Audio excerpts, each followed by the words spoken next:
When the sentence of death was made known to her, she found the thing very strange, not knowing of what crime she was accused, nor how she had been sentenced.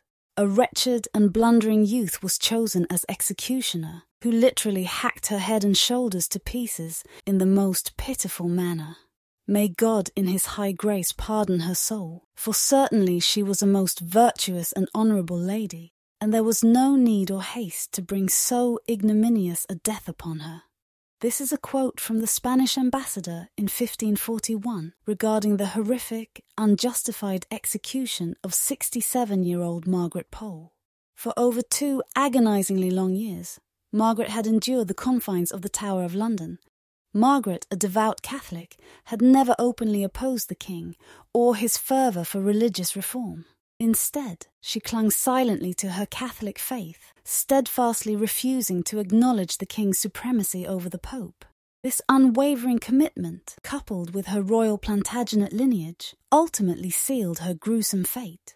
For you see, Margaret wasn't merely a courtier. She held a remarkable lineage, being the royal niece to King Richard III as well as the cousin to Queen Elizabeth of York, Henry VIII's mother. This made Margaret and Henry second cousins to one another.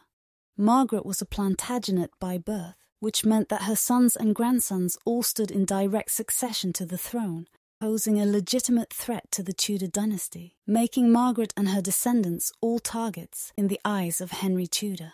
Enraged by the opposition from the Pole family regarding his religious reforms, Henry ordered the imprisonment of Margaret and several members of her family, executing 2 for treason. Poor Margaret, who had once served as a lady-in-waiting to Henry VIII's first wife and played the role of godmother to their daughter Mary, was blindsided when she received the orders for her imprisonment and eventual execution. She was nearing 70 years of age and had never uttered a word against the king, despite all the turmoil he had brought upon her, and she shared an exceptionally close bond with the young Princess Mary. But none of this mattered to Henry, who was determined to remove any and all opposition obstructing his reformation. On the day of her execution, Margaret had absolutely 0 time to prepare herself for her gruesome fate. The guards arrived unexpectedly at her cell and announced her death sentence, leaving her shocked and bewildered, for no trial had taken place, and therefore no official charges laid against her. Without even a spare moment to gather her thoughts, Margaret was swiftly led out of the dungeon and escorted straight to the chopping block within the tower. In her final moments, Margaret found herself in a desolate corner of the tower, facing nothing more than an empty plot of land and a small block of wood thrown absently on the ground. The execution was rushed to say the least, and so haphazardly organised that a scaffold was never even erected.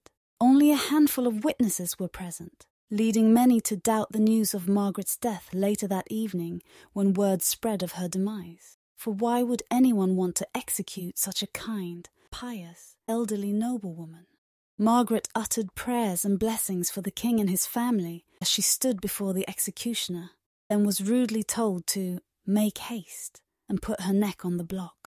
She complied, but the executioner, being young and inexperienced, swung the axe and missed her neck, sinking the axe directly into the poor woman's shoulder. It took a total of 10 blows to sever Margaret's head, 10 horrifyingly bloody and excruciating blows, as the executioner wildly hacked away at her head and shoulders like a slab of meat.